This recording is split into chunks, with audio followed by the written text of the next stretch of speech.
Hi, my name is Haley Wood. I'm a licensed esthetician and Apoterra team member, and I'm here to talk to you about the 4 questions you can ask yourself while building the steps of your skincare routine. I call this process your skincare self-inventory, and I use this as a tool when helping my clients achieve the most optimal skincare habits they can within their home care practice. So I'm going to walk you through those 4 questions today. Question number 1. Are the basics of your skincare needs covered? Traditionally, a skincare routine, whether it's for your AM or your PM, has a certain number of steps that are essential for your skin health needs. The first is a cleansing product, usually something that's just going to cleanse off any makeup, cleanse off any product of the day, and help reset your skin so that you feel nice and balanced. Next would be a hydrating mist, something to help balance out the pH in the skin, provide you with some hydration. A treatment serum or something to help support the hydration in your skin, as well as a moisturizer and or balm.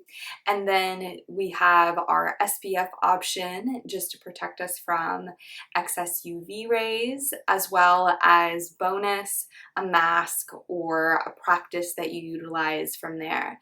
If you've got those covered, then sure. From here, you can see if there's an additional thing you'd like to add into your skincare routine, but it's best to see if these are covered first and then fill in the gaps from there. Question number 2, when is the last time that you updated your skincare? If you're still treating your skin as if you were a teenager and you are now in your 20s, 30s, 40s, etc., then it's probably time that you do a little bit of skincare self-inventory and assess whether or not those same needs are equivalent to what your skin needs now.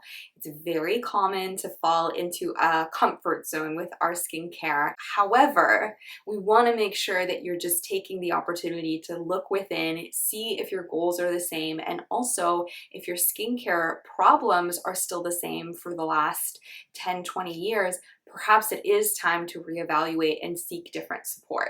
Question number 3, am I being consistent with my skincare? This is a really obvious question, but one that we avoid asking ourselves when we get excited about a new product or we get excited to treat our skin with something else. Have you been consistent with the existing basics of your skincare already? If you haven't, then go ahead and figure out what might be causing that block inconsistency.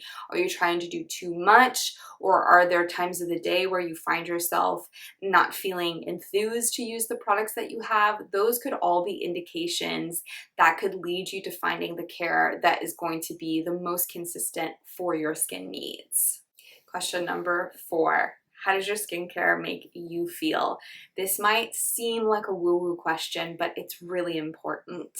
And here's why. When we are actively doing our skincare, we're talking to ourselves. There's a little bit of that self-talk that creeps in there. And if we're not enjoying the process, our self-talk tends to go towards the negative, or we tend to be completely out of body and not grounded in this opportunity to check in with ourselves, which is our skincare routine.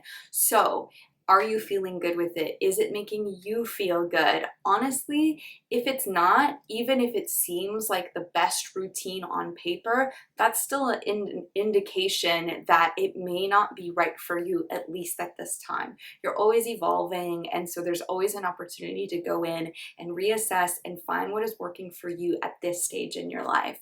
I hope that you find these 4 questions in this skincare self-inventory guide to be helpful when you're looking to build your own skincare practice and routine at home. If you need any more support, please follow us at apoterra.com. We do have an exciting offer for you to check out in the description box below, so make sure you like, subscribe, comment with your questions, and we'll see you in the next one. Bye!